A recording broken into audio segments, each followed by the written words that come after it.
Ed ora Sweet Melody, ogni giovedì con Crystal Barry.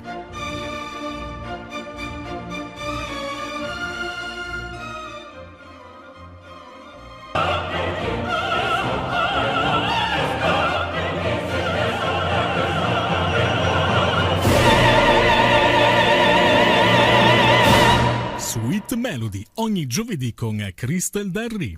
Carissimi amici, ben ritrovati come sempre qui a Container Radio e quest'oggi, come sempre, come ogni giovedì, ci troviamo in compagnia con Sweet Melody e quest'oggi veramente in compagnia di Sweet Melody, in mia compagnia, non sarò da sola, infatti in mia compagnia c'è Andrea che mi affiancherà in questa bellissima intervista, in questa bellissima chiacchierata, veramente che abbiamo l'onore di avere con noi una grandissima persona, un grandissimo talento, un grandissimo tenore che fra un po' vi andremo ad annunciare, e però innanzitutto do il buon pomeriggio e ben ritrovato da Andrea. Quindi ciao Andrea, ben ritrovato. Grazie mille Crystal, ben ritrovata a te naturalmente con un'altra bella puntata di Sweet Melody. Ti ringrazio quest'oggi per rendermi partecipe all'interno della tua trasmissione, perché sarà decisamente una bella chiacchierata, una bella intervista, anche quella che andremo a fare tra poco, però lascio a te le presentazioni ovviamente.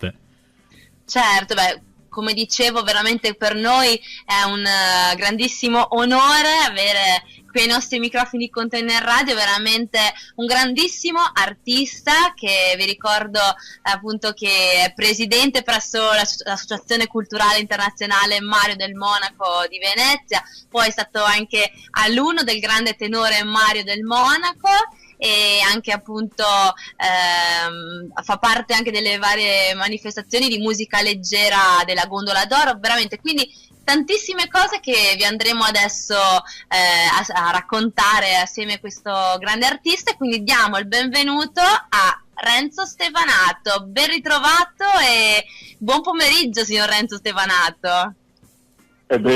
Innanzitutto buongiorno a voi, i radioascoltatori, e ringrazio, devo dire con molta franchezza che ringrazio per la bella presentazione, le belle espressioni, e se mi permette correggo un attimino il tenore. Io sono un basso e quindi sì, sono un basso, per carità, anche, lo dico perché chi se ne intende appunto di lirica come voi sa che c'è una bella differenza tra il tenore, il baritono e il basso, che sono le tre voci primarie maschili nella lirica.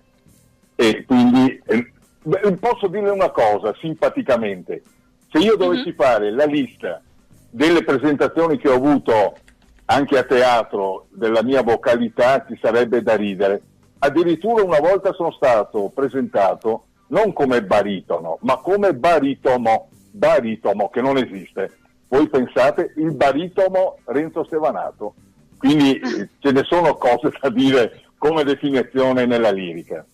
Veramente, ma Renzo, per parlare del presente e di quello che insieme alla sua associazione state portando avanti, preparando anche per il futuro, per i giovani artisti in modo particolare, io direi di ritornare un po' indietro prima nel tempo a quella che per lei è da sempre questa grande passione per la musica e per l'arte, che poi è diventata anche il suo lavoro. In particolare quindi parliamo proprio di musica lirica, perché come ha ricordato anche Crystal all'inizio, lei è stato allievo del grande Mario del Monaco, e qui non possiamo non iniziare la nostra chiacchierata con lei se non facendoci raccontare intanto come l'ha conosciuto e come è stato lavorare con un così grande maestro.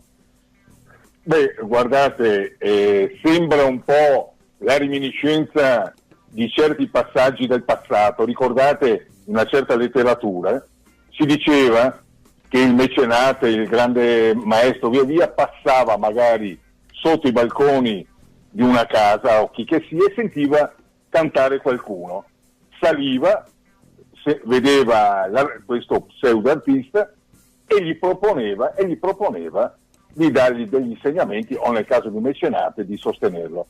Ebbene, anche nel mio caso, e vi prego, ma non è il caso che insista di credermi, che è totalmente la verità, e non è una leggenda metropolitana. Io ho conosciuto il grande Mario del Monaco quando lui venne a fare l'ennesimo Otello a Palazzo Ducale Venezia.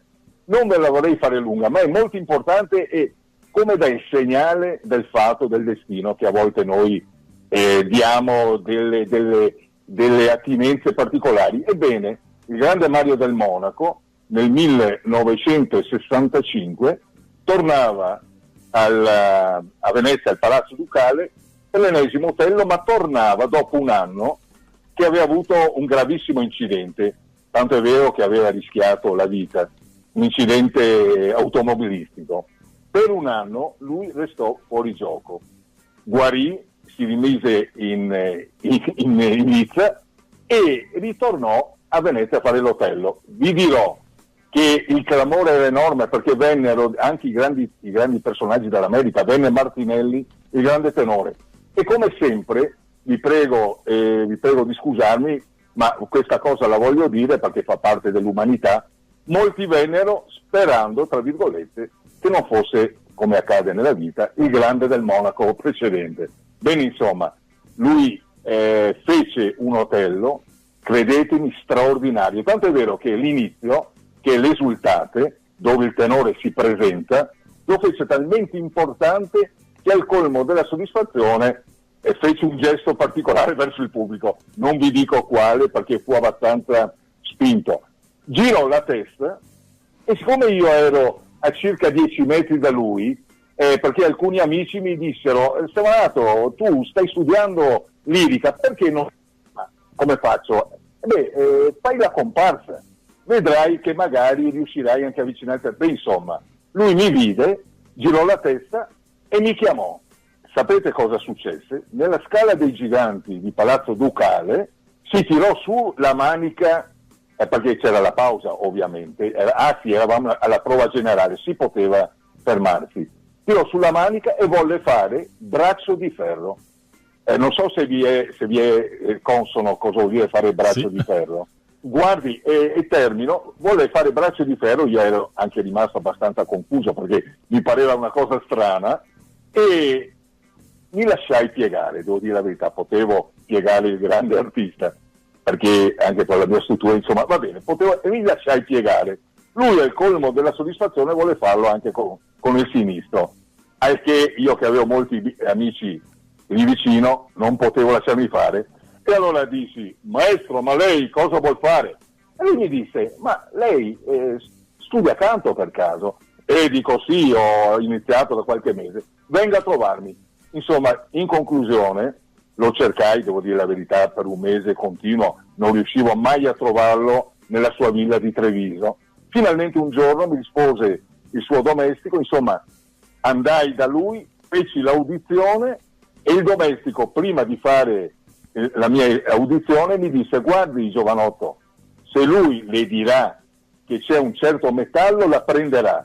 Non potrà dire altre cose diverse che bravo, bella voce, non conta nulla. Io feci l'audizione e lui se ne uscì con questa frase: sì, mi piace, c'è un certo metallo. E lì cominciarono le mie lezioni. Ecco, ve l'ho raccontata tutta. Meraviglioso questo aneddoto, quindi tutto è iniziato da questo braccio di ferro. Sì, un braccio di ferro, guardi. E non sarò mai abbastanza grato perché, ecco, volevo dirvi questo. Avevo, come spesso accade per chi studia canto, provato diversi insegnanti, anche se avevo iniziato a pochi mesi, parlo a Venezia, almeno 3-4, e non avevo trovato, almeno in modo istintivo, quello che faceva per me. Insomma, in 6 mesi da Mario del Monaco, però devo dire, lasciatemi completare, che con il grande tenore non riuscì a fare molte lezioni perché era sempre occupato altrove con le sue tournée. Continuai il tutto con il fratello Marcello del Monaco, un validissimo insegnante con la scuola di Mario, che poi la grande scuola di Mario del Monaco e di Marcello era di Arturo Melocchi, un grande foniatra dell'Ottocento, che intuì questo grande metodo che si basa sull'affondo. Posso dire a voi e chi ci ascolta, e se magari qualcuno volesse iniziare questo grande metodo che si basa sull'affondo, che si inizia con una voce e se ne esce con 3. Dal punto di vista della potenza, questo metodo ti permette di triplicare la qualità della vocalità, dello spessore del suono. Insomma, per farla breve, che qualcuno a volte pensa che tu abbia un apparecchio in gola e che magari si canta con un aspetto amplificato. È un metodo formidabile, forse unico da questo punto di vista. Okay. No, veramente bellissima questa storia, di questo racconto, di questo incontro che ci ha raccontato veramente con questo grande artista Mario Del Monaco, veramente un grande artista della musica lirica. E quindi io volevo chiederle, signor Renzo, quindi poi per lei è iniziata quindi anche la carriera nel mondo della musica lirica, e quindi mi piacerebbe che ci raccontassi un po' com'erano quegli anni. Ecco, allora, disgraziatamente, tra virgolette, non subito, Sì. perché ero sposato da poco, mi sono sposato molto giovane, io a 21 anni e mia moglie a 19, lei era ballerina di prima fila di Macario, del grande Macario, e ci siamo sposati giovani. Nacque subito dopo il mio primogenito e, come voi potete immaginare, vi erano ben altri problemi, anche quelli economici, di due giovani, e quindi smisi la lirica, partecipai a un concorso che forse conoscete, che è quello di Castrocaro, Sì. e partecipai a questo concorso e mi classificai molto bene. Era l'anno di Eugenio Foligatti e Gianni Lacomare. Erano gli artisti che avevano vinto l'anno prima di Gigliola Cinguetti. Mi classificai quasi primo, non posso svelare alcune situazioni abbastanza particolari, avrei potuto anche vincere, poi continuai ancora con la musica leggera, finalmente arrivò un po' di respiro, io spero che chi ci ascolti possa apprezzare questa verità, arrivò un po' di respiro economico e ripresi a studiare lirica, perché con Mario e Marcello Del Monaco avevo imparato qual era l'impostazione del canto, ma la linea di canto dovevo poi trovare anche altri insegnanti che dovevano darti quella patina in più che ti permette di cantare in una certa maniera. Quindi il mio debutto è avvenuto molto più avanti, nel 1978, da protagonista alla Fenice con 3 opere liriche, la Manon Lescaut, Carmen e Traviata. Quindi parecchi anni dopo da questo inizio formidabile con Mario Del Monaco, che non ringrazierò mai abbastanza di averlo incontrato, perché è stato il mio mentore in assoluto, vocale, spirituale, a un giovane che diede, credo sicurissimamente, il coraggio in un campo difficilissimo come quello della lirica. Sweet Melody, ogni giovedì con Crystal Darry.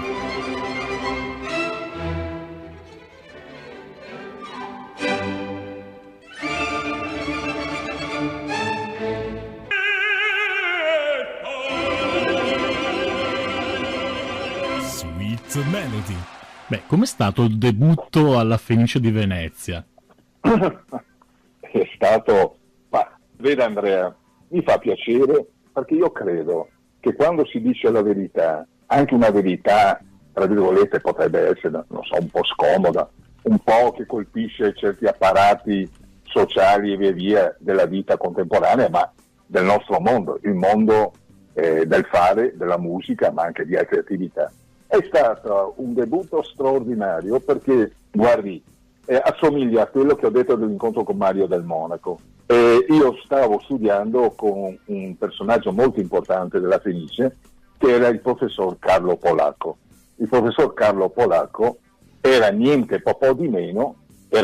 niente po' di meno che l'accompagnatore ufficiale del grande soprano Totti Dal Monte. Anche qui sorvolo un attimo come ho conosciuto il polacco, perché ci vorrebbe una trasmissione di ore, ma comunque andai dal professor Polacco e mi diede la linea di canto nobile. Ripeto, Mario Del Monaco ti dà l'impostazione e poi ci vuole qualcun altro che ti dia, intanto per imparare il repertorio, via, perché il maestro non poteva stare lì a insegnarti in repertorio, ripeto, l'impostazione della voce del Monaco e Marcello Del Monaco. E studiai con il maestro Polacco, finalmente nel 1978 arrivò il momento che io chiesi al maestro di dire, avevo iniziato nel 73, maestro, io adesso devo farmi sentire da qualcuno, devo farmi ascoltare via via. e ottenne un'audizione col direttore artistico della Fenice, che era Silvano Bussotti. Non mi chiamò subito, guardate, anche questa è una cosa simpatica, mi trovavo il giorno stesso, che non sapevo dell'audizione, a fare una partita di calcio. Si usava a fare le partite di calcio tra Scapoli e Ammogliati, non so se si usa a fare anche oggi. Ebbene, appena terminata la partita, sudato e via via, scusate, arrivai a casa e mia moglie mi disse: Renzo, guarda che ti ha telefonato la Fenice di fare l'audizione. Pensate, arrivavo sudato, bagnato, stanco da una partita di calcio, con l'incoscienza che hanno i giovani, decisi di andarci urbanmente. Era tanto che aspettavo di fare questa audizione. Andai alla Fenice, erano le 19 di sera, mi ricordo, quell'orario lì, c'era il maestro in sala, grazie al mio insegnante polacco che avevo ottenuto questa audizione, cantai le mie 2 romanze, che era Telestemadio del Simon Boccanegra e dal Barbiere di Siviglia, La Calunnia. Mi ascoltò e mi disse letteralmente: domani mattina mi telefoni. Ero allibito, contento, confuso. Il giorno dopo lo chiamai e mi affidò queste 3 opere liriche. Il debutto, guardate, difficilissimo, nella Manon Lescaut, che è il ruolo protagonista del Geronte di Rawar, che è il personaggio chiave, il basso della Manon Lescaut. Si cantano in tutti gli atti, quindi è anche impegnativo per un debuttante, ma con l'incoscienza dei giovani. Quando mi affidò il ruolo io l'accettai, lo studiai bene con maestro polacco e devo dire che me la cavai egregiamente. Subito dopo feci Carme e subito dopo Traviata. Questo è stato il mio debutto di cantante lirico all'età di 36 anni, abbastanza avanti, perché raramente si debutta a un'età così avanti. Vabbè, è andata così e lì iniziai la mia carriera interessante, importante, perché fui da subito individuato, classificato virtualmente come uno dei maggiori bassi nazionali. E veda Andrea e la Christ, oggi alla mia età di 74 anni canto come il primo giorno, perché questo grande metodo ti permette di cantare, si dice, fino ai 100 anni, ma è la verità, perché un grande tenore oggi vivente, che è stato allievo di Del Monaco, che è il tenore Angelo Loforese, vi chiederei, quando avrete tempo, di andarlo a ascoltare su YouTube. Alla bella età di 94 anni lui canta ancora la Pira del Trovatore col Do finale, con l'acuto finale. 94 anni, scuola del Monaco. Mamma mia, complimenti. Bene, andremo di sicuro a cercare ad ascoltarlo, veramente complimenti. Quindi veramente è stato, oltre ad essere un grandissimo artista, Mario Del Monaco, quindi veramente un grandissimo insegnante di musica lirica e anche di vita, quindi come ci ha raccontato. È veramente meraviglioso ascoltare tutto questo che ci ha raccontato. Ma io volevo chiederle, noi sappiamo, cioè, logicamente per un veneziano cantare al Teatro della Fenice deve essere stato veramente un grandissimo onore, e quindi che ricordo ha di questa sua esibizione, appunto, che ci ha raccontato? Il ricordo, è un ricordo abbastanza satirico, e vedete, ripeto la premessa di prima, la verità è sempre la verità, ed è, dal mio punto di vista, è sempre piacevole, anche se scomodo. Il mio debutto è stato, dal punto di vista del rapporto con i veneziani, stranissimo, perché vedete, quando io vinsi l'audizione, diede subito il merito e la possibilità di debuttare. I veneziani che facevano parte del coro di Venezia, i tanti veneziani, perché il coro della Fenice era formato quasi da tutti i veneziani, credevano, e lo seppi subito dopo, che io avessi vinto il concorso per andare nel coro del Teatro della Fenice, e non come cantante solista e come protagonista. Quando arrivai, mi vennero incontro e mi abbracciarono dicendo testualmente, le parole esatte non ricordo, ma il contenuto è questo: finalmente sei con noi. E io chiarii da subito con delle espressioni che non vi racconto, che non vi dico, da parte di tutti questi amici, perché poi molti di loro erano amici, Quando dissi che avevo vinto come protagonista, mi persi tutti. Tanto che, e qua mi prendo una grande responsabilità, ma voglio dire, mi piace dire queste cose, e spero che le apprezziate anche voi, tanto che Certo. quando debuttai nella Manon, me ne fecero di tutti i colori. Per esempio, il mio personaggio doveva trovare un sacchetto di monete perché dovevo dare alle mie conquiste, non lo trovavo. Dovevo sedermi su una sedia che era postata in un certo posto, non la trovavo. E di tutte queste cose me ne fecero parecchie. Perché? Perché evidentemente, ripeto, il mondo è fatto così, siamo tutti amici, tutti fratelli, ma scattano quei meccanismi di gelosia, di invidia, chiamala come vuoi, e in quel momento persi tutti i miei amici che erano nel coro, appunto perché avevo vinto di fare il protagonista e non il corista. Quindi me la cavai egregiamente, perché ringrazio i miei genitori, il mio DNA, che voi forse sapete anche in parte, che è anche da parte di nonna tedesca, da parte di nonna paterna, quindi ho un pizzico di sangue tedesco, che probabilmente resistetti a tutti questi inconvenienti, diciamo, dell'apparato teatrale. Me la cavai egregiamente, appunto come dicevo, perché poi mi offrirono la direzione artistica di fare Carmen e Traviata. Ho fatto altre opere poi la Fenice, ma in quell'anno riuscii ad avere 3 ruoli, con tutti questi ostruzionismi, tra virgolette, degli amici coristi. Beh, grandioso. Poi un debutto in uno dei teatri più importanti del mondo come la Fenice, devo dire, è stata veramente una cosa, un'esperienza unica, credo. Ma Renzo, ha avuto modo poi anche di girare il mondo con la musica, vero? Sì, dappertutto. Guardi, Andrea, ripeto, non ringrazierò mai abbastanza quel braccio di ferro, perché è stata la chiave di tutto, e ho girato tutti i teatri d'Italia. Poi ho cantato in Bulgaria, ho cantato in Danimarca, ho avuto la fortuna di andare 2 volte alla notte degli Oscar, ma lì sono andato per la Gondola d'Oro, e anche lì ho trovato degli impresari che mi hanno fatto fare dei concerti.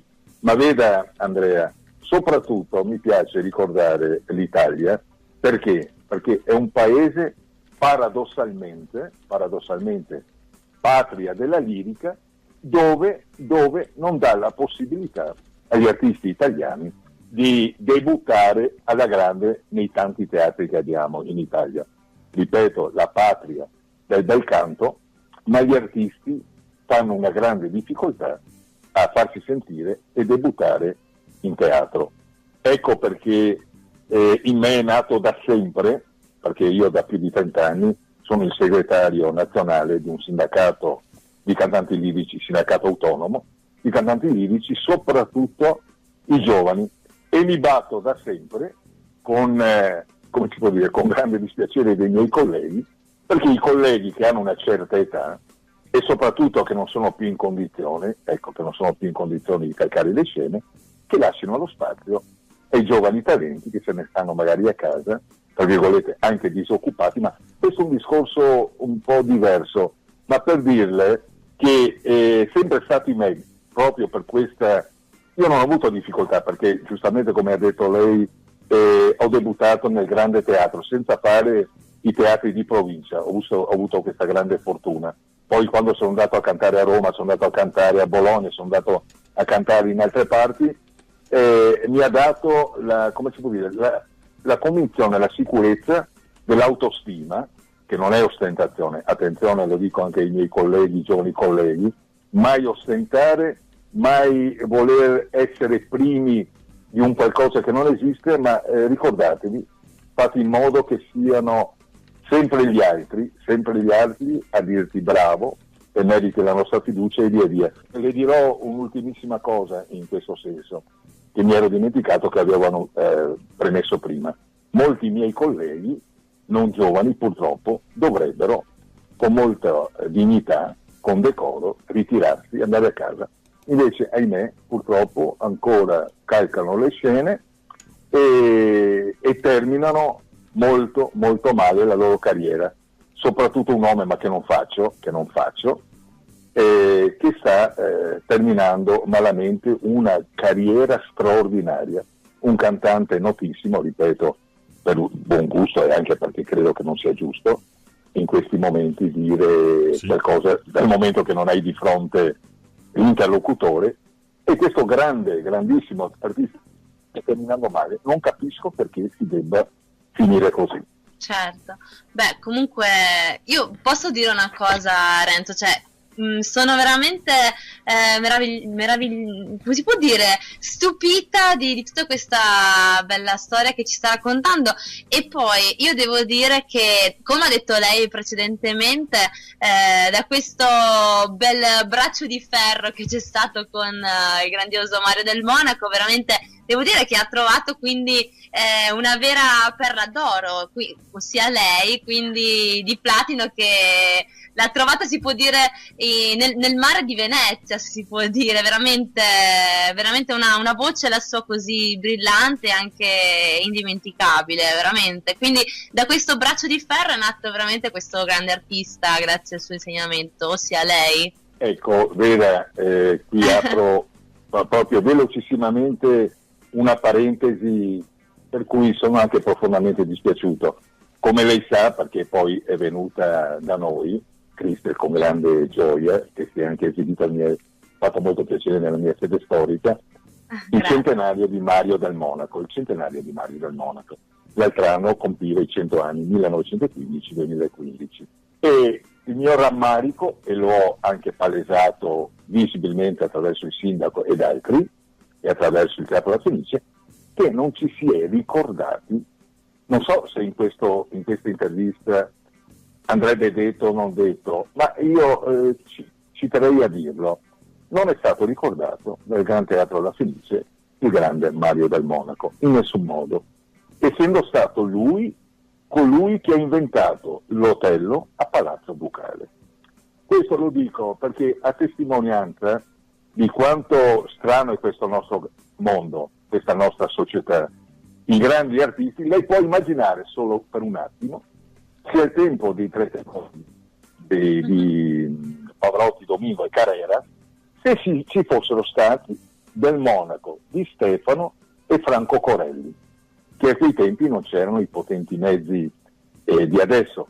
Se ci fossero stati questi tre giganti, Del Monaco, Di Stefano e Corelli, altro che i tre tenori, senza nulla a togliere, per carità di Dio, avevamo questi tre grandi artisti oggi, Domingo, Carrera e Pavarotti, ma se ci fossero stati Del Monaco, Di Stefano e Corelli, sarebbe stato una cosa.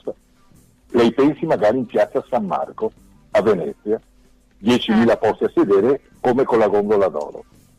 Ma ci sarebbe tanto da raccontare, tanti aneddoti, Cristel, legati a Mario del Monaco, al suo modo di essere. Prego, ma noi prego. ci fa molto piacere ascoltarla, veramente, raccontare questi aneddoti, queste cose veramente di Mario del Monaco. Veramente è un onore per noi ascoltarla, come dicevo.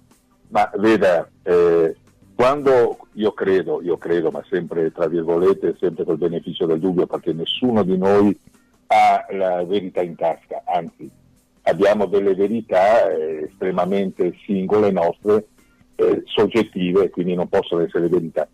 Ma io mi sono reso conto che noi abbiamo un grande potenziale di voci, perché io le ho ascoltate molti, e non avremmo bisogno, per carità, ben vengano, ben arrivino, delle grandi scuole cinesi, giapponesi e dell'est. E noi abbiamo sempre bisogno, tra virgolette, che arrivino questi artisti dall'Oltralpe, quando noi in Italia ne abbiamo tantissimi, ma non diamo la possibilità di uscirne, di fare emergere questi nostri artisti. Ecco, questo dovrebbe essere un primo impegno, che io adesso mi sto anche cimentando con un nuovo gruppo di colleghi e via via, perché si possa dare la possibilità e poi sostenere questi giovani artisti. E partendo da Venezia, che ha questa grande storicità da sempre, però avendo un grande teatro che dovrebbe dare la possibilità, creando un bacino, la chiami come vuole, anche una panchina come nel calcio, di artisti pronti a debuttare, sostenere. Oggi sempre meno c'è questa possibilità, e io credo senza fare trasvolate anche nella musica leggera, dove c'è lei altrettante difficoltà, io credo, per i giovani artisti, ma non voglio parlarne io, perché non è il mio momento questo. Sweet Melody, ogni giovedì con Crystal Darry.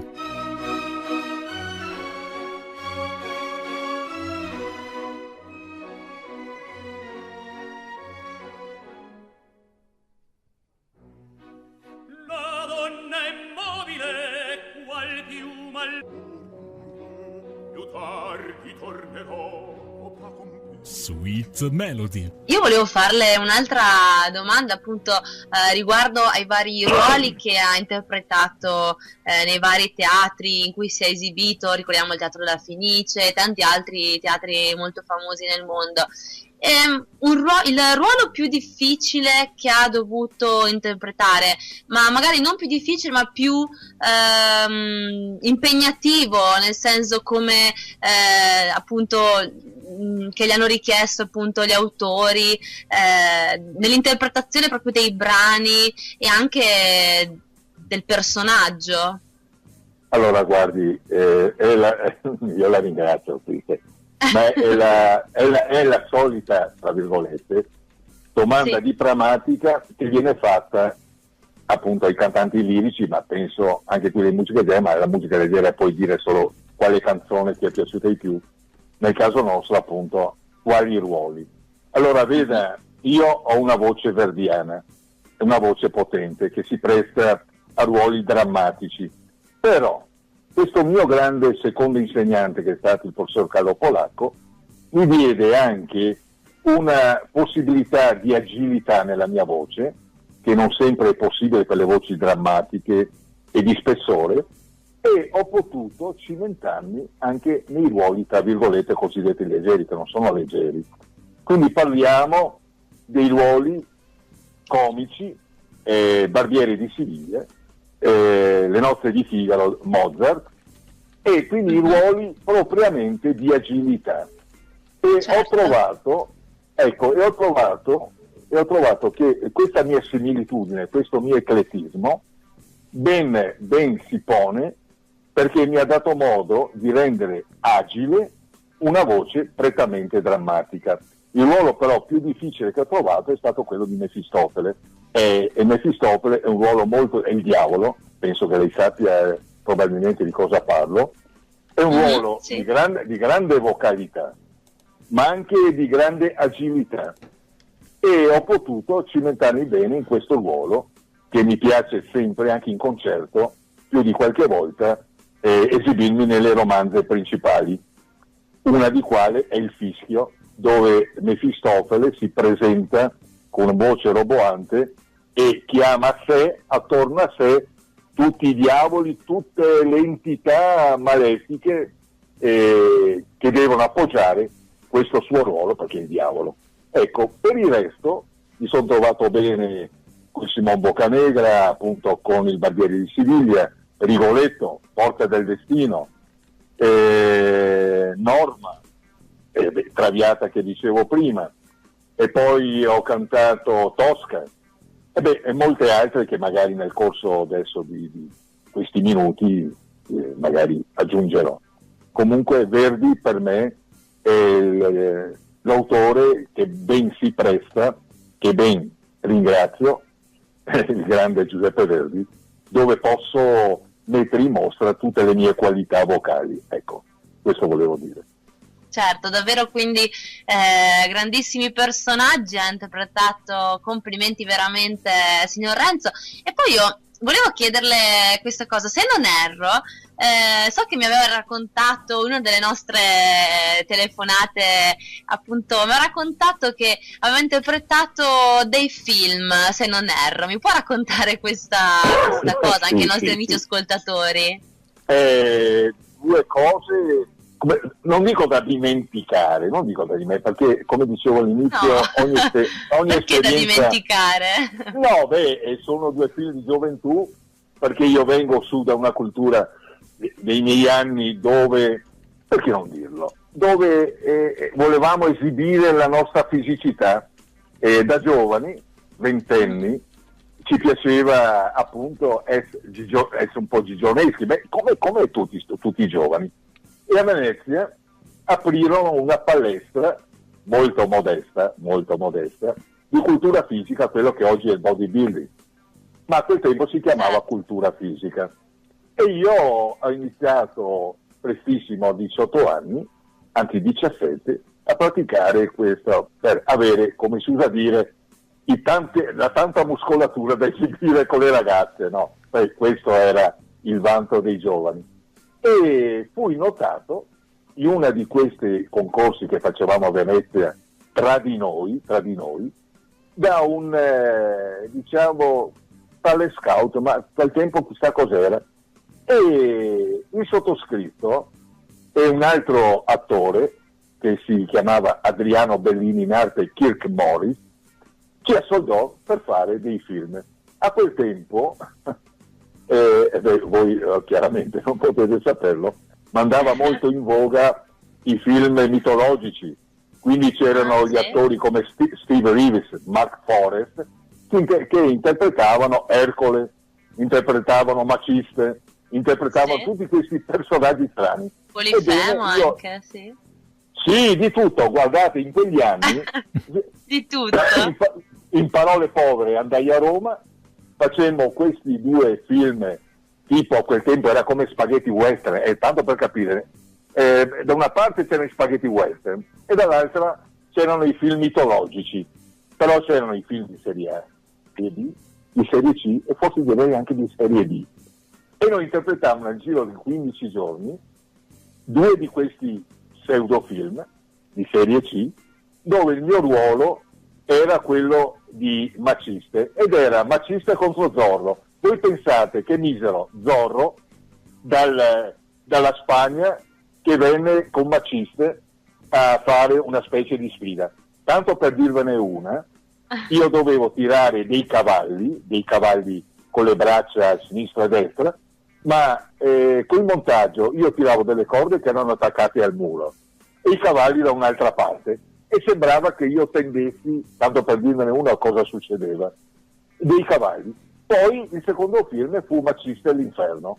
Questi sono 2 episodi che non è che mi sento orgoglioso di menzionare, ma il Giovi stevanato, tanto è vero che il mio nome d'arte era Lorenzo De Ferrucci. De Ferrucci mi venne in mente perché era un mio zio amatissimo, Ferruccio, che fece anche la controfigura di Rodolfo Valentino, ma questa sarebbe una bellissima storia che non è il caso di raccontare, e allora mi mise il nome Lorenzo De Ferrucci, nome d'arte che uscì solo nell'occasione di questi 2 film di serie C, tipo i fotoromanzi che si usavano a quel tempo. Fantastico, veramente una storia meravigliosa la sua, Renzo. E ritornando un po' al presente, volevo parlare anche della Gondola d'Oro a questo punto, perché in questo ultimo ventennio in particolare, mi corregga se sbaglio, il suo nome è proprio legato a questa che è stata una delle manifestazioni più importanti che avevamo in Italia, dove sono usciti dei nomi che sono rimasti proprio nella storia della musica, che continuano a essere la storia della musica italiana. Parliamo quindi della Mostra Internazionale di Musica Leggera di Venezia, Gondola d'Oro, che lei insieme al soprano Armida Tessier avete fatto rinascere. Beh, ricordiamo, Gondola d'Oro ha partecipato anche la nostra Crystal nel 2005, e poi recentemente ricordiamo anche la partecipazione come ospite, ma poi magari ne parleremo, è stato lo scorso aprile a quest'altra bellissima manifestazione, Venezia canta nel mondo. Volevo chiederle, Renzo, com'è stato far ritornare in auge questa manifestazione in quegli anni? Caro Andrea, sembra il leitmotiv di un unico disco. Siamo sempre all'insegna che le cose più belle, le situazioni più belle, ai noi non si capisce perché si fanno morire. Ed è un paradosso della nostra, credo, della nostra società, di sempre le cose belle e interessanti perché mi fanno morire. Ebbene, tutto nate sempre per questo sentire del sottoscritto, della mia vice Armida Tessier, e di un terzo personaggio che era Annunziato Gandhi.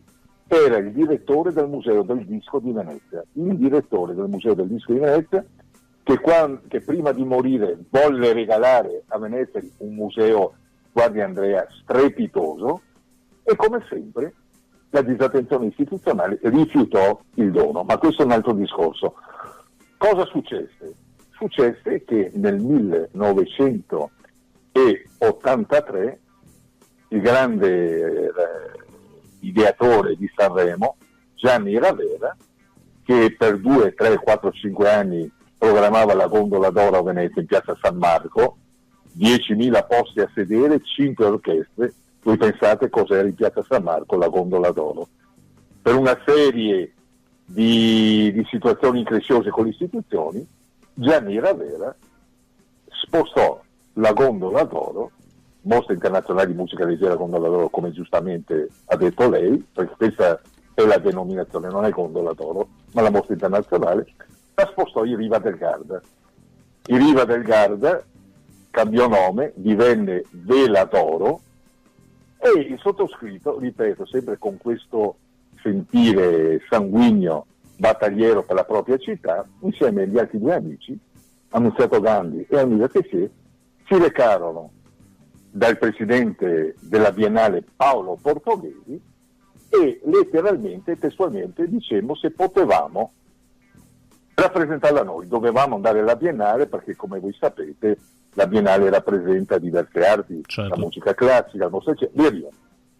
Paolo Portoghesi ci concesse di utilizzare il logo, però, essendo appunto che la gondola d'oro era marchio dei Ravera, potevamo chiamarla Festival Leone d'Oro ex Gondola d'Oro, Festival Leone d'Oro di Musica Leggera di Venezia ex Gondola d'Oro.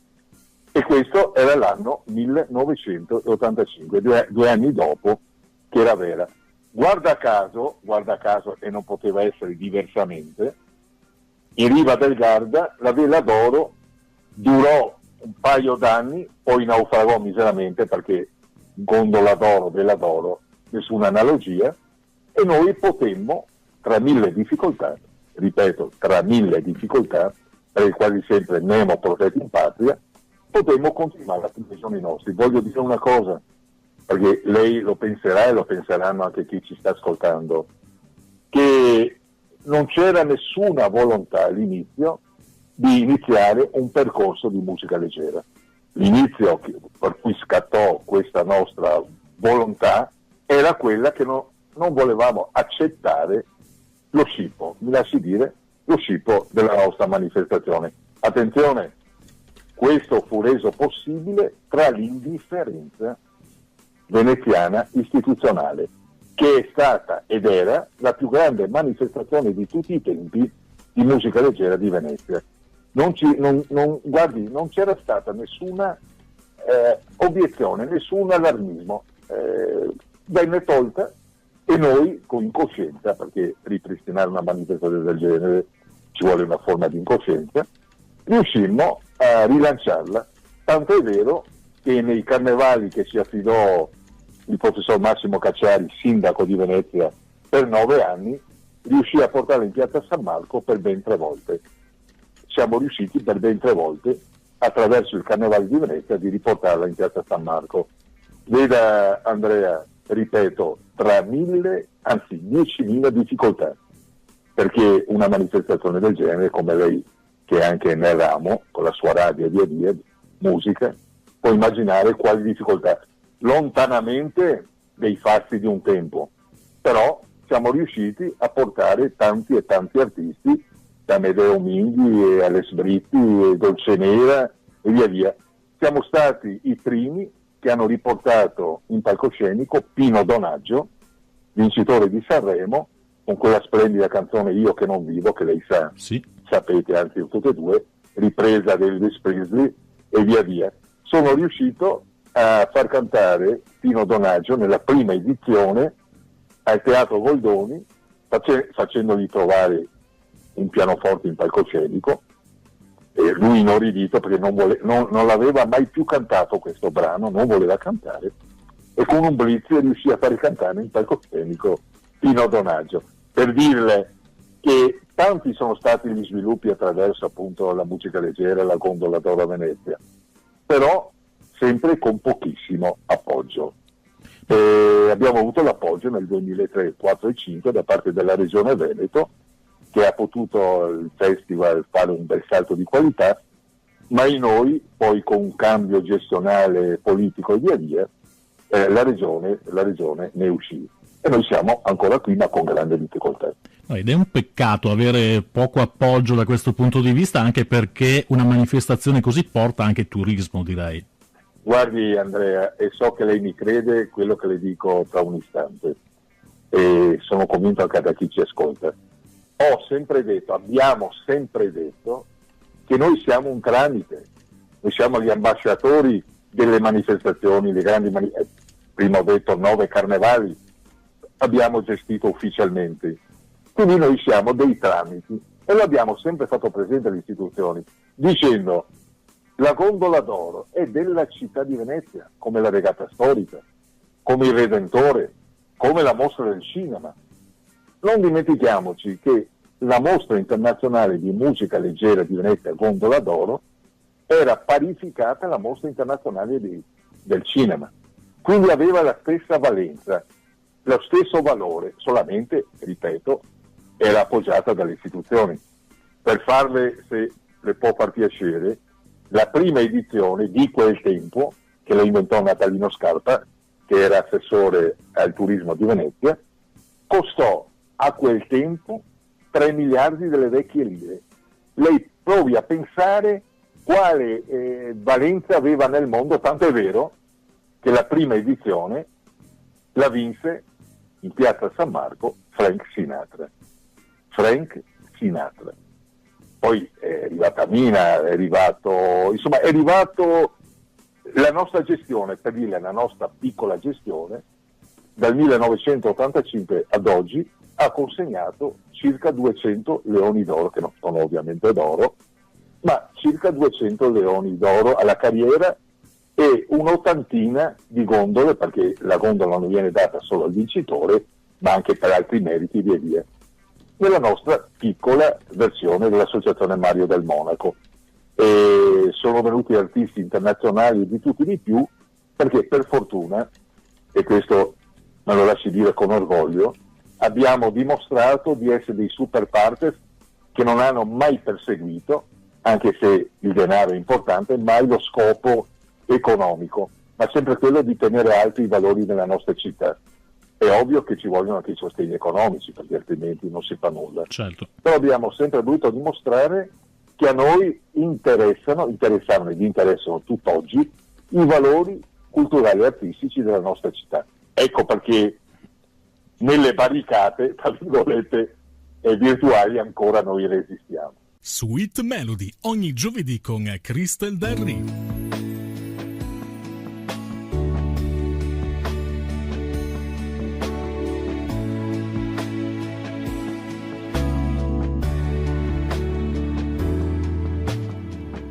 Questa sono io, non quella che pensi.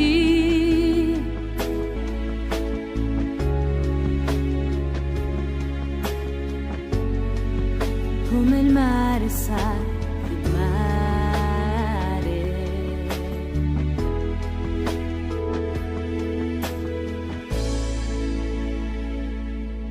Sweet Melody. Ma veramente complimenti, perché io posso dire che innanzitutto io ho partecipato al Festival della Gondola d'Oro nel 2005 e veramente ero concorrente con il brano Questa sono io del maestro Andrea Vantini, e veramente devo dire che per me è veramente un onore, è stato, è veramente un orgoglio avervi partecipato, veramente ho un bellissimo ricordo di questa manifestazione, e se ci fosse l'occasione che magari con gli anni, fra un po' di anni sarà ancora di nuovo la Gondola d'Oro, io veramente mi piacerebbe poter ripartecipare. E poi dobbiamo dire, come ha appena detto lei, signor Renzo Stefanato, che sono passati veramente grandissimi cantanti del mondo della musica, da Conciante, Venditti, Baglioni, Mina, veramente da tantissimi artisti, quindi veramente la Gondola d'Oro è veramente un festival internazionale della musica leggera, si può dire, che c'è a Venezia.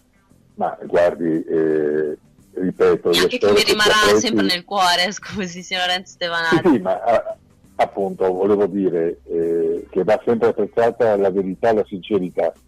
Non ha mai potuto essere la Gondola d'Oro originaria, perché aveva dei mezzi economici straordinari, però posso dire a nostro vanto, come dicevo prima, con orgoglio, che grazie alla nostra onestà intellettuale, alla nostra volontà di fare, avvicinandoci agli artisti in un modo solidale, noi abbiamo avuto tanti grandi artisti che per fortuna sono venuti anche in situazioni diciamo di disponibilità, perché i nostri budget sono sempre stati abbastanza contenuti, e questo a dimostrazione che se si vuole e se c'è la qualità, come lei quando ha partecipato, ma non lo dico perché siamo in queste interviste e quindi ci è doveroso dire questo, lei ha lasciato un bel segno quando ha partecipato, lei è piaciuta molto e ripeto, apprezzate questa sincerità, non è dovuta per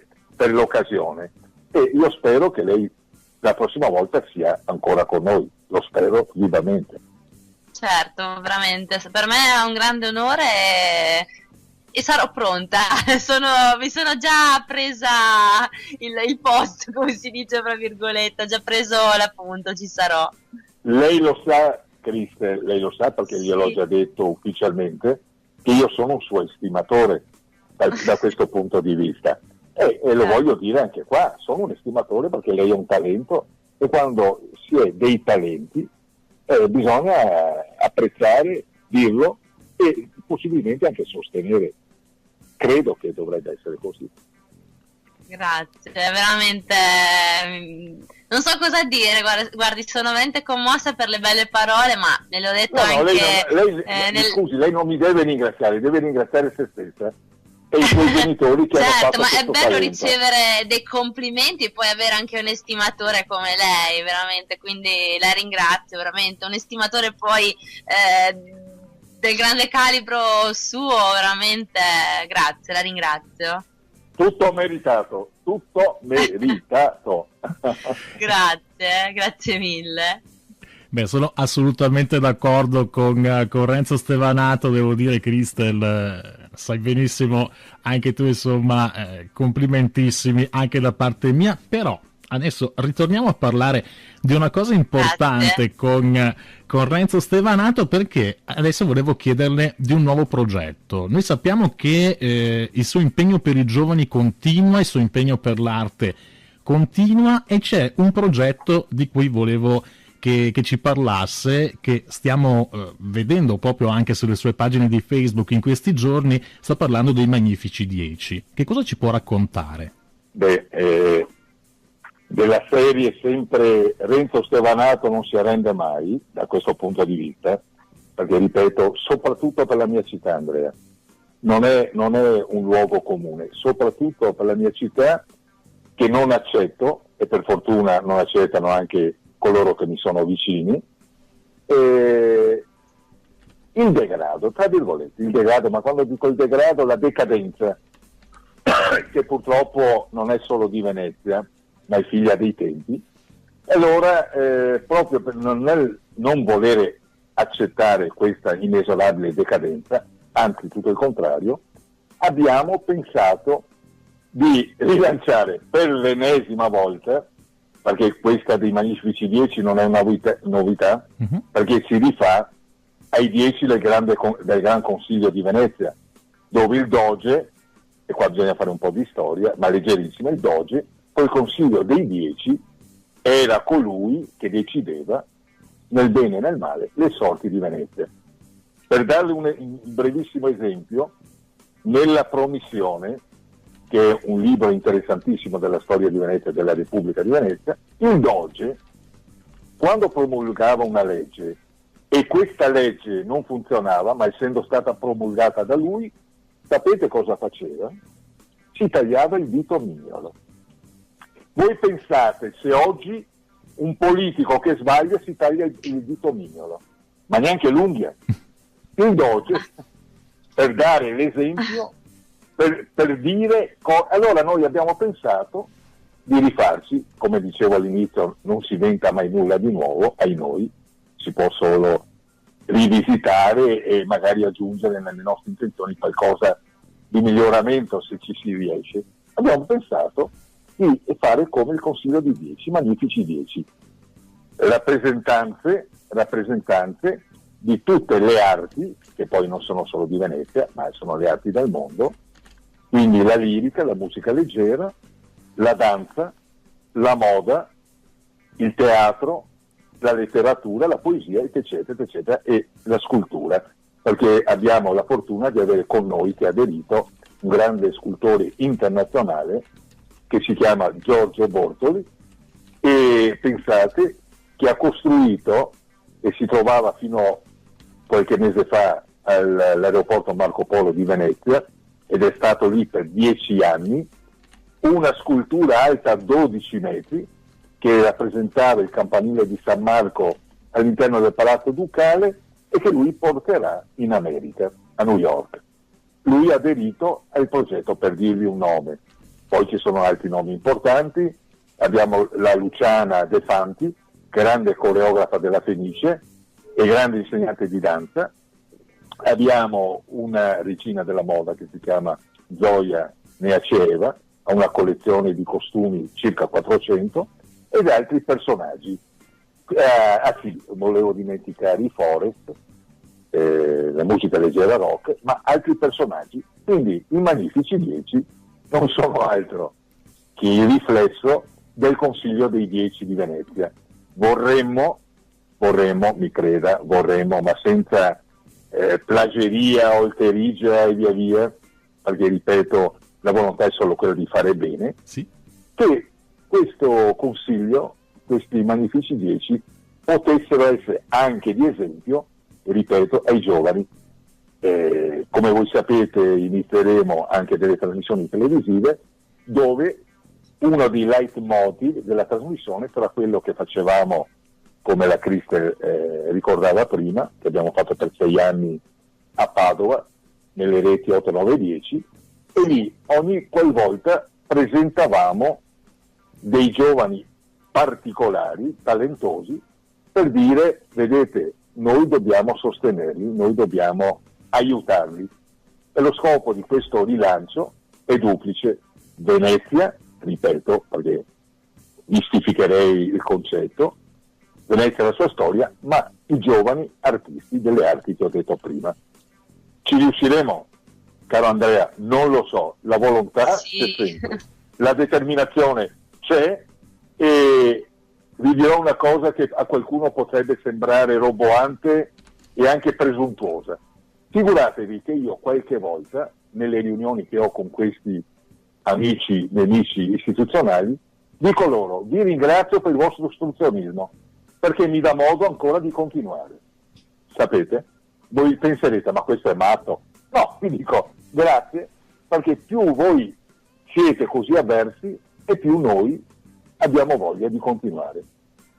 No, da questo punto di vista la capiamo benissimo, perché proprio arriva proprio quella voglia di procedere ancora di più, quindi quando c'è qualcuno magari che ti mette, come dire, i pali tra le ruote a questo punto. E io sono sicuro, noi siamo sicuri, vero Cristel, che avrete modo di fare veramente una bella trasmissione e sicuramente anche di far conoscere tanti giovani meritevoli.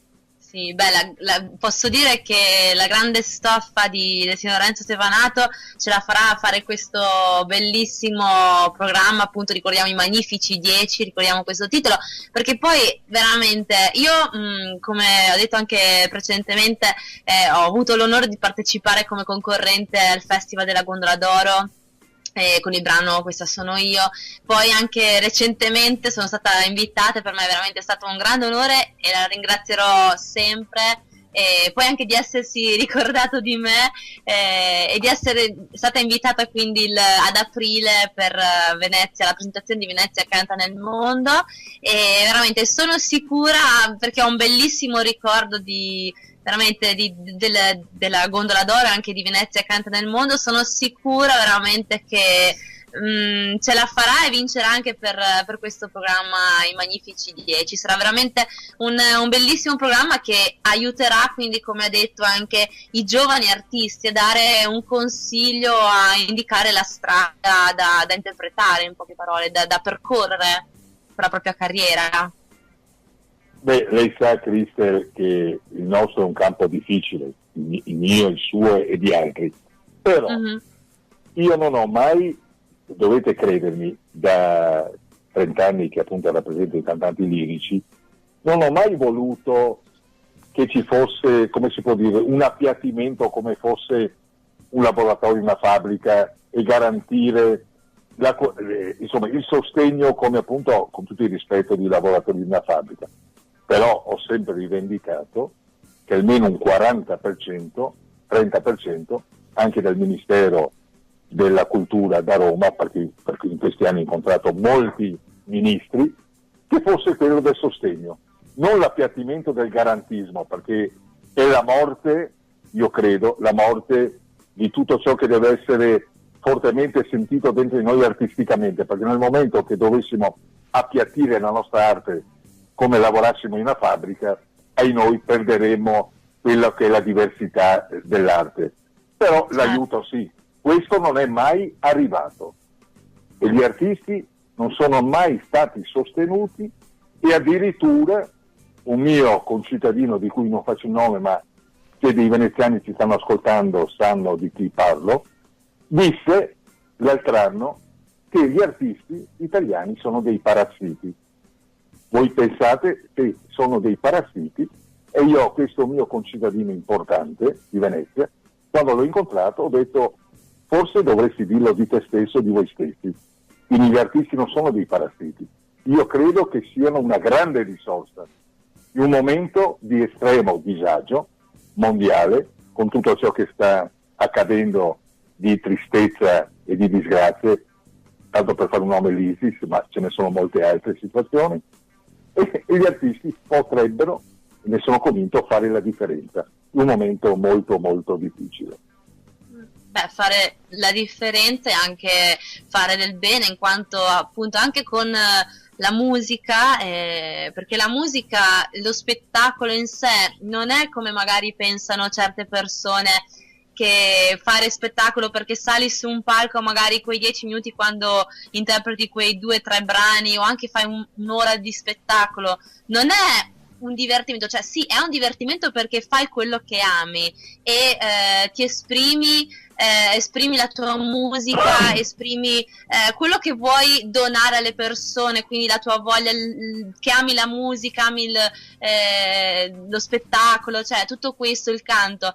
Però anche si fatica a stare su un palco 2 ore, cioè non è che dopo scendi che sei rilassato, cioè perché ci vuole impegno, non è che canti tanto per cantare, perché cantare è sempre un impegno, è faticoso, è come si dice. Però io sono convinta, signor Renzo, che come si dice, chi la dura la vince, e l'importante è crederci sempre, quindi non mollare mai, amare sempre la musica, è quello che si fa fino in un certo senso, e poi con la musica si può fare anche del bene, anche come diceva lei, con quello che sta succedendo adesso in Italia con i terremotati. Credo anche che si può aiutare con la musica, raccogliendo magari dei fondi per poter aiutare magari anche, non so, la protezione civile e anche comunque tutte le persone che corrono in soccorso a poter risolvere il problema del terremoto e a ridare un futuro a queste persone. Quindi con la musica, con lo spettacolo si può,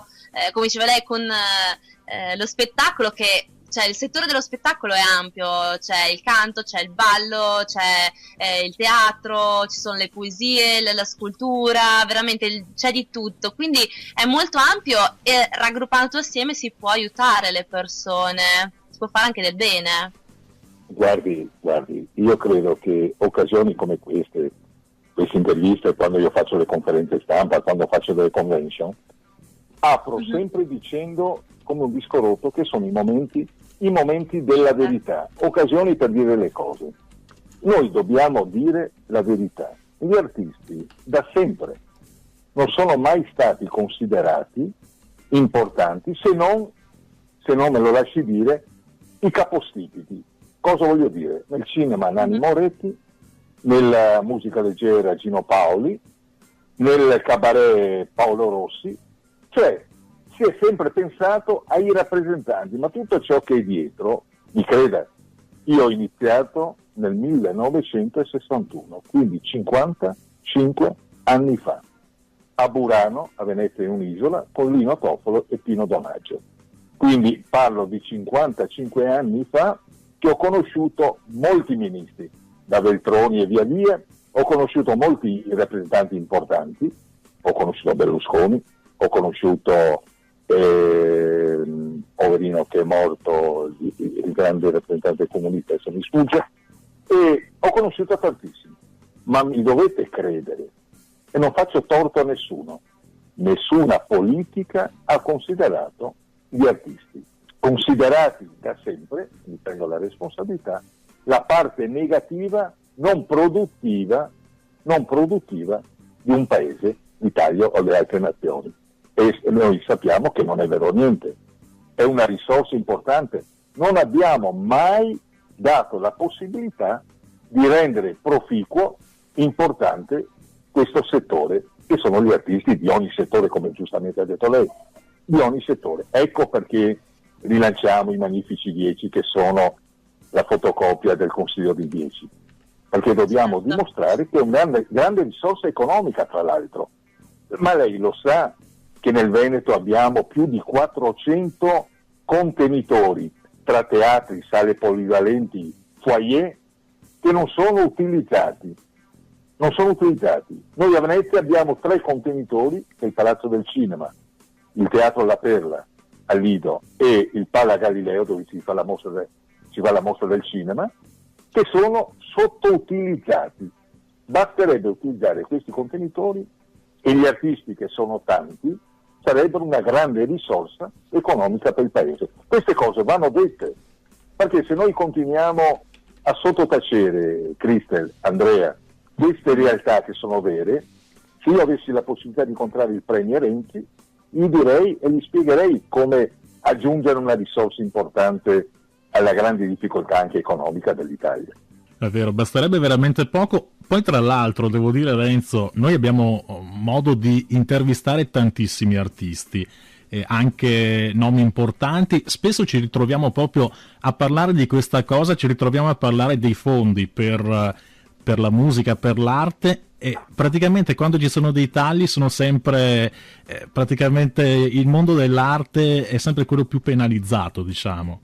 Ma Andrea, mi perdoni, ci ritorno per un attimo.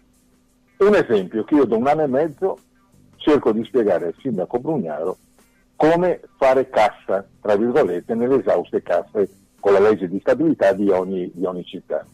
Noi abbiamo il Palazzo del Cinema, 1100 posti al Lido, usato solo poco più di un mese all'anno per la mostra del cinema. Allora, io le vorrei fare un secondo il calcolo della serva. 1100 posti, anche con prezzo politico di 10-15 euro, parlo proprio di nulla, sì. Noi parliamo di 10-15 mila euro a giornata.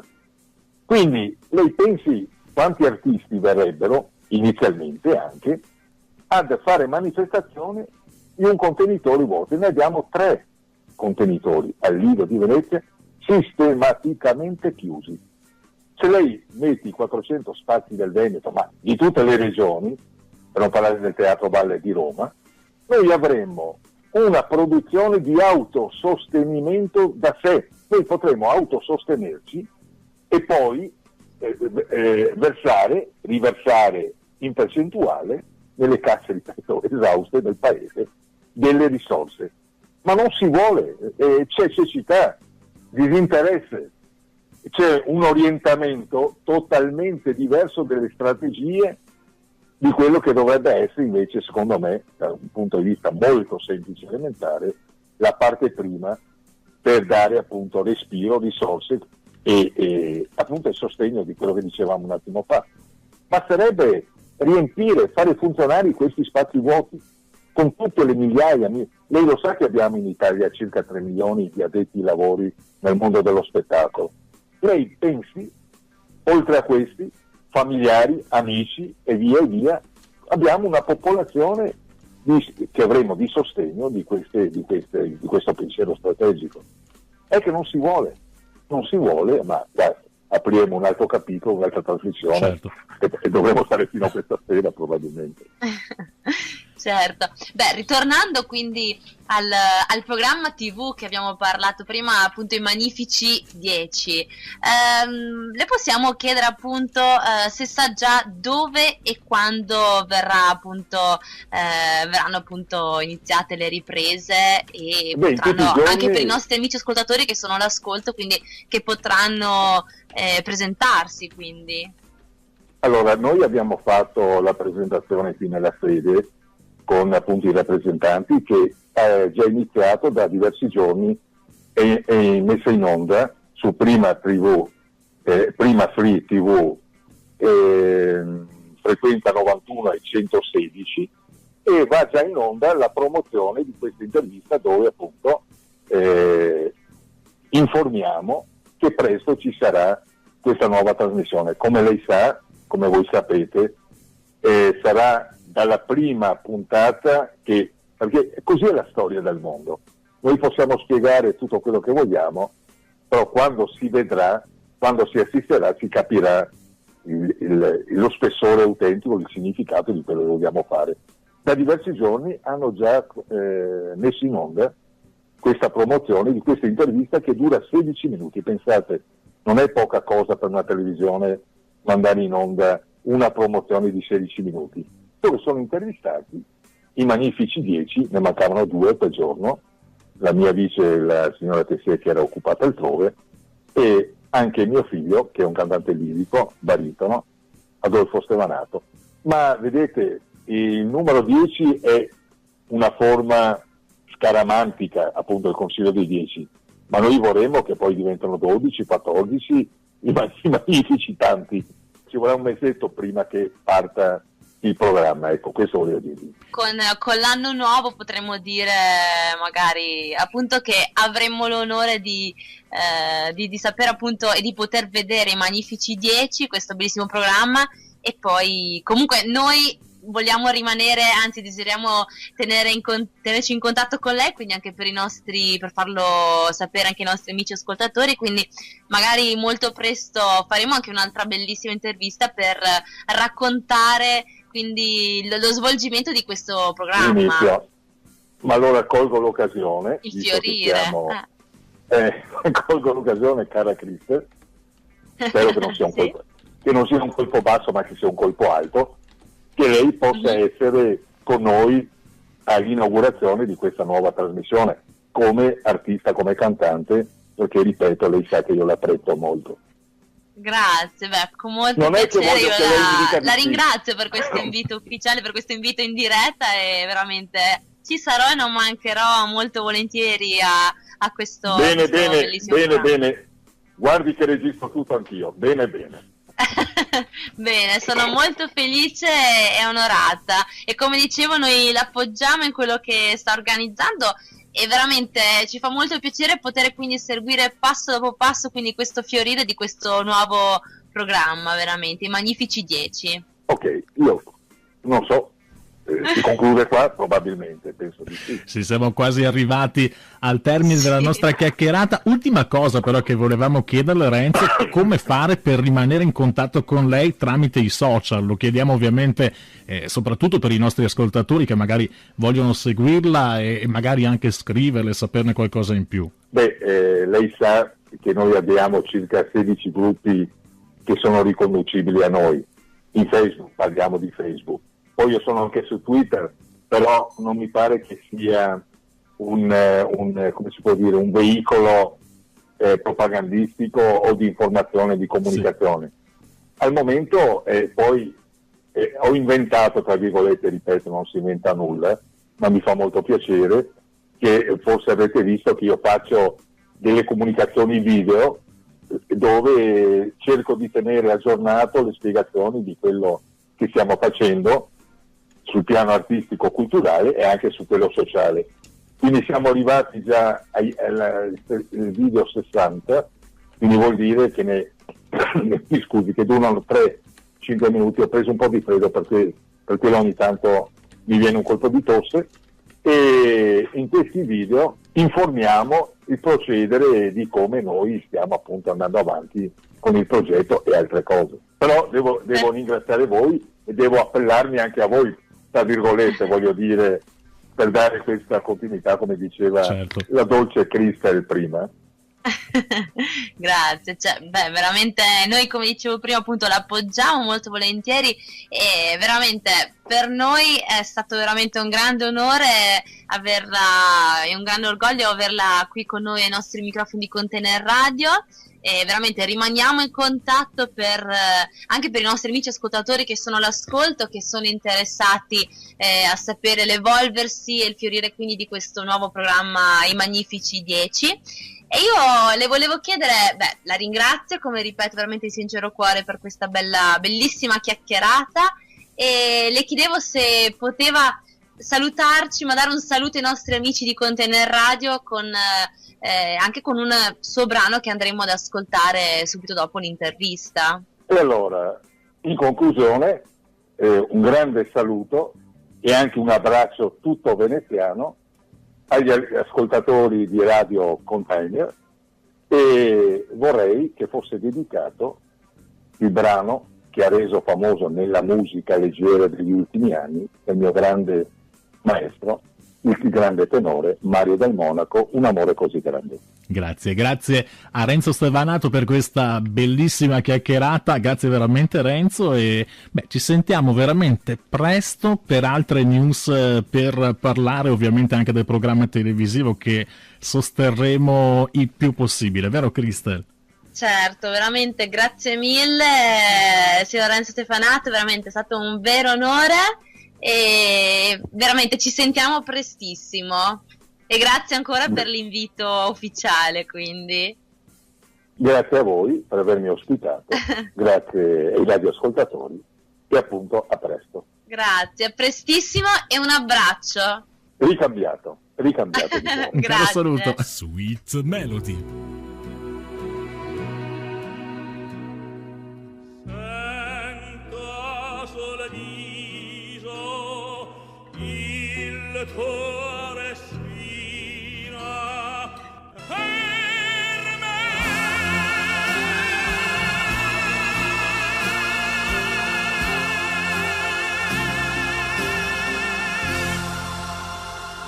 Sweet Melody, ogni giovedì con Cristel Darry.